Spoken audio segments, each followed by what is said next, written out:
സംസ്ഥാനത്തെ സർക്കാർ ഹൈസ്കൂളുകളിൽ ഇംഗ്ലീഷ് അധ്യാപകരെ സ്ഥിരമായി നിയമിക്കണമെന്ന ആവശ്യവുമായി ഉദ്യോഗാർത്ഥികൾ. ഇംഗ്ലീഷ് അധ്യാപക നിയമനം സംബന്ധിച്ച ഹൈക്കോടതി വിധിയെ അട്ടിമറിക്കുന്ന സർക്കാർ നീക്കത്തിനെതിരെ സെക്രട്ടേറിയറ്റിന് മുന്നിൽ ഉദ്യോഗാർത്ഥികൾ പ്രതിഷേധിച്ചു. സർക്കാർ നടപടി സ്വീകരിച്ചില്ലെങ്കിൽ പ്രതിഷേധം കടുപ്പിക്കാനാണ് ഉദ്യോഗാർത്ഥികളുടെ തീരുമാനം.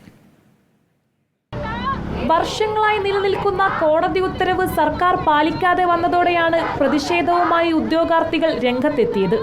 കോടതിയുടെ പ്രസ്തുത ഉത്തരവ് നിലനിൽക്കെ ഈ വർഷവും ഇംഗ്ലീഷ് വിഷയം പഠിപ്പിക്കുവാൻ താൽക്കാലിക അധ്യാപകർ മതിയെന്നാണ് സർക്കാർ ഉത്തരവിറക്കിയത്.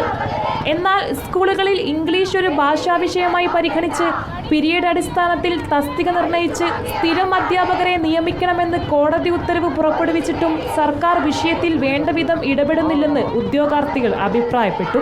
കോടതിയെ പറ്റിക്കാനെന്ന വേണം അവരൊരു സർക്കുലർ ഇറക്കിയിട്ടുണ്ട്. സർക്കാരിൻ്റെ ലേറ്റസ്റ്റ് ജിയോ പ്രകാരം താൽക്കാലിക തസ്തികകൾ ഇംഗ്ലീഷിന് പീരീഡ് അടിസ്ഥാനത്തിൽ തസ്തിക നിർണ്ണയിക്കുകയും അതിനുശേഷം താൽക്കാലികക്കാരെ വെക്കുകയും ചെയ്യുന്ന ഒരു സ്റ്റാൻഡാണ് സർക്കാർ ഇപ്പോൾ എടുത്തിട്ടുള്ളത്. അത് ഒരേ KER തന്നെ വെച്ച് ചെയ്യുന്ന ഒരേ റൂള് ഫോളോ ചെയ്യുന്ന ഒരു ഡിപ്പാർട്ട്മെൻറ്റിൽ ബാക്കി സബ്ജക്റ്റുകൾക്കെല്ലാം പെർമനൻറ്റ് ടീച്ചേഴ്സും ഇംഗ്ലീഷിന് മാത്രം എന്തുകൊണ്ട് താൽക്കാലികക്കാരെയും വയ്ക്കുന്നു എന്നുള്ള ആ സർക്കാരിൻ്റെ നിലപാടിനെതിരെയാണ് ഞങ്ങൾ ഇന്ന് ഇവിടെ ഒത്തുകൂടിയിട്ടുള്ളത്.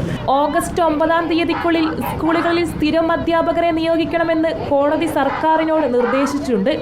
സർക്കാർ ഉത്തരവ് ഇനിയും പാലിക്കുന്നില്ല എങ്കിൽ സംസ്ഥാനത്തെ ഗവൺമെന്റ് സ്കൂളുകളിലെ വിദ്യാർത്ഥികളുടെ രക്ഷിതാക്കളും PTA പ്രതിനിധികളും ഉദ്യോഗാർത്ഥികളും അനിശ്ചിതകാല സമരത്തിലേക്ക് നീങ്ങാനാണ് തീരുമാനം.